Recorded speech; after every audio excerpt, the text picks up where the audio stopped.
मध्यम आयु का लड़का उस डरावने पल को देखते ही इतना घबरा गया कि जितनी तेज दौड़ सकता था उतनी तेज भागा। कवि दानव ने जैसे ही अपने शिकार को देखा, मगर ठीक उसी वक्त मध्यम आयु का लड़का अपने ही पैरों से उलझ कर गिर पड़ा। कवि दानव ने यह देखा तो जमीन से एक यांग परिवार की भाला उठा ली और बिना कोई झिझके उसे उस लड़के के छोटे से मुंह में फेंक दिया। इस वीरान पक्षियों तक से खाली प्राचीन जंगल में कवि दानवों का एक झुंड रहता था। उनके चेहरे इतने कुरूप थे कि कोई इंसान हो। इसी दौरान जब कवि दानव अपने जालों की तैयारी कर रहे थे, दूसरी ओर कई कैदियों को पुलिस वैन में ले जाया जा रहा था। संयोग से उस वैन का रास्ता सीधा कवि दानवों के क्षेत्र से होकर गुजरता था। जैसा कि डर था, आधे रास्ते में अचानक एक पुरानी कार सामने आ गई।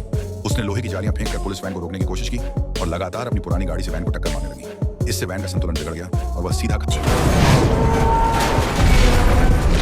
अपनी गाड़ी भी वहीं रुक गई और उसमें से उतरे कुछ बेहद डरावने बदसूरत कवि दानव। उधर कैदी जैसे ही वैन से बाहर निकले, कवि दानवों ने उन पर अचानक हमला कर दिया।